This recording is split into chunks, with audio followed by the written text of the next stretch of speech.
If you hate cold calling, cold emailing, and want to stop chasing people to sell them something, then you must become the go-to thought leader in your niche. Doing so will lead people to come to you.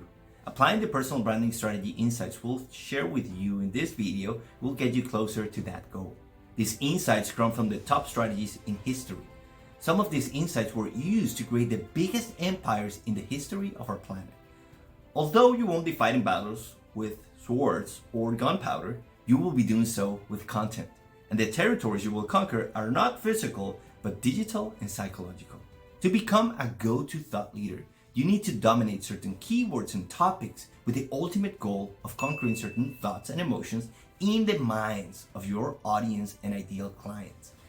Keep watching this video to learn more about how you can create a winning personal branding strategy.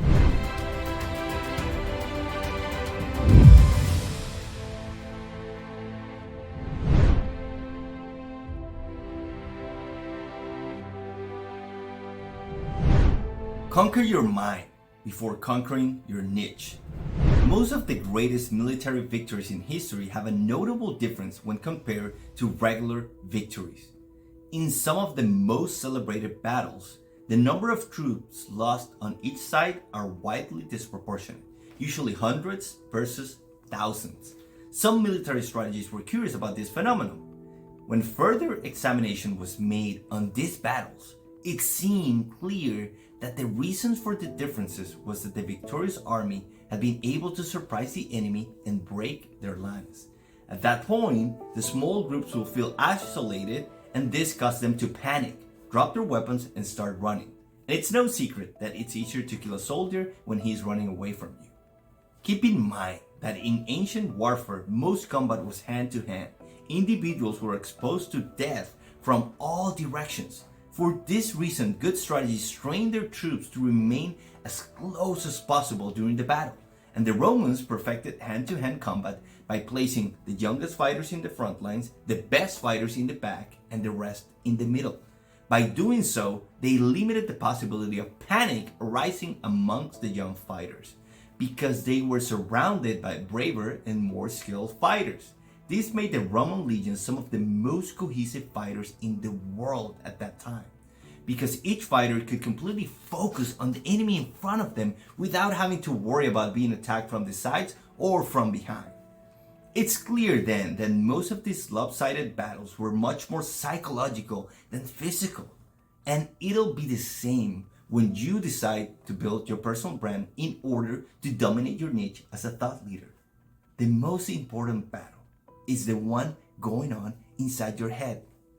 More than 80% of self-talk is negative, and you'll have to constantly fight that bias. A great way to avoid letting negative self-talk and doubt get in the way of the success of your personal brand is to have a long-term plan with clear metrics of success.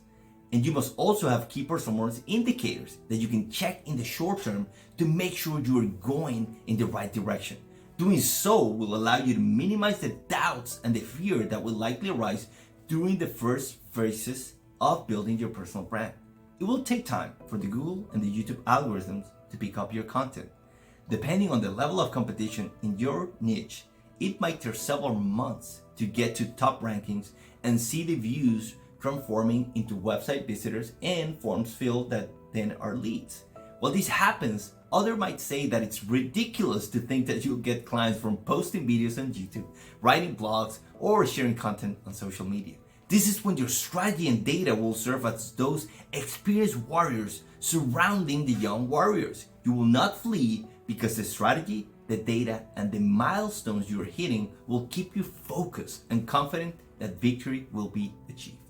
You must conquer your mind first if you want to conquer your niche as a thought leader. Applying these personal branding strategy insights.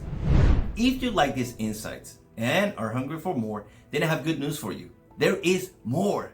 For more personal branding insights from historical figures who were able to almost dominate the world, you can read the top 13 personal branding strategy tips from Napoleon Bonaparte.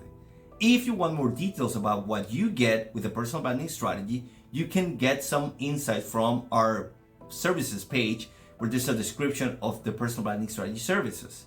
Whenever you're ready to get started with the creation of your personal branding strategy, you can apply to book a complimentary consultation call with us. And if you want more historical war stories, I'd recommend you read the 33 Strategies of War by Robert Greene.